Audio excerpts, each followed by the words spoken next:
Good morning, all. This is just going to be a really quick one because I'm at work and one of my little quick coffee breaks. Just making a video because again I came across this saying, "The Lord gives and the Lord takes away."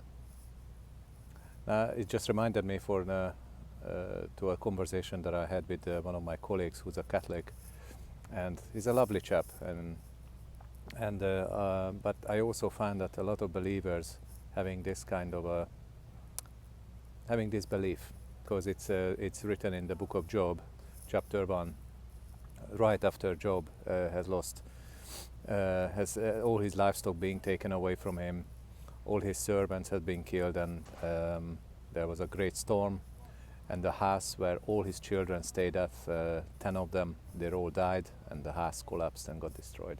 So of course Job said as an observation that the Lord gives and the Lord takes away, and we tend to adopt this kind of outlook and view of God. So all of our sufferings and a lot of our losses that we suffer in life, we kind of tend to attribute to Him, because let's not confuse that the suffering from this world is not coming from God. We don't even know, and we don't even recount how many different things God has actually protected us from. Because just like Satan was accusing God, that Job, he was only ever faithful and he was only ever thankful to God because God has protected him. He had like a hedge all around him. So if you just imagine all the harm and all the misfortune and all the accidents and all the things that we could have and would have suffered probably if God hasn't intervened. We don't even know these things because it's all in the background. But if you look at the story of Job, it wasn't God who caused all this. It was the enemy. And Jesus himself has confirmed that the enemy or the thief is coming to steal, to kill and to destroy. And that's exactly what happens. What happened to Job, and this is exactly what happens in our lives. And when Job said these things, he did not know that God wasn't the cause of this. But in the end of the book, in the very last chapter, he mentions that therefore have I uttered that I understood not, things too wonderful for me, which I knew not. But now my eyes see thee. So Job said these words because he simply just didn't know that it wasn't God who caused these things. But nonetheless, he never blamed God.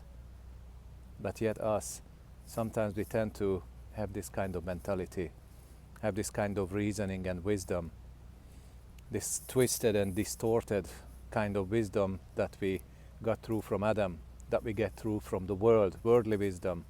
And we know that the wisdom of the world is foolishness with God. And from this kind of reasoning comes a lot of our misconceptions about God, problems and our identity issues and our bitterness, a lot of our even self-inflicted suffering, because we don't quite know and don't quite understand who we are, who Christ has made us once He moved into our hearts through the Holy Spirit. And it is just such a shame that we got this kind of miscomprehension about the goodness of God. We really think that He's in some level responsible for whatever happens in this life. So it's absolutely heartbreaking when I hear believers, self-confessed believers, say things like these. Because we know that every good gift and every blessing is coming from the Father of the lights, from above. And Jesus himself said that I've come to give life to my sheep. Give them life, and life in abundance. Because I am the way, the truth and the life. I am the resurrection and the life.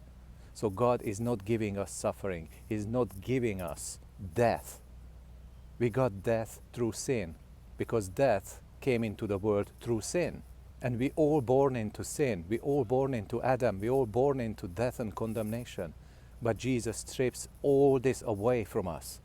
All this suffering, all this condemnation, all this death, and replaces it with His grace. He replaces it with life. He replaces it with mercy. He replaces it with good gifts. So we must remember that God is not the causing of our suffering.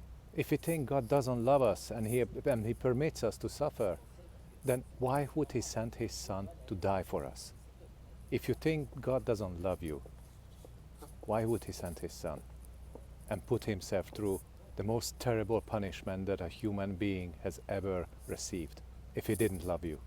And from the very beginning in Genesis, we know that God gave dominion to man over all the earth. So a large part of our suffering is due to other men and the circumstances that other men create in our lives. But unfortunately, we have this twisted logic that if God is ultimately in control of everything, then He must be allowing it at the very least, even if He's not causing it.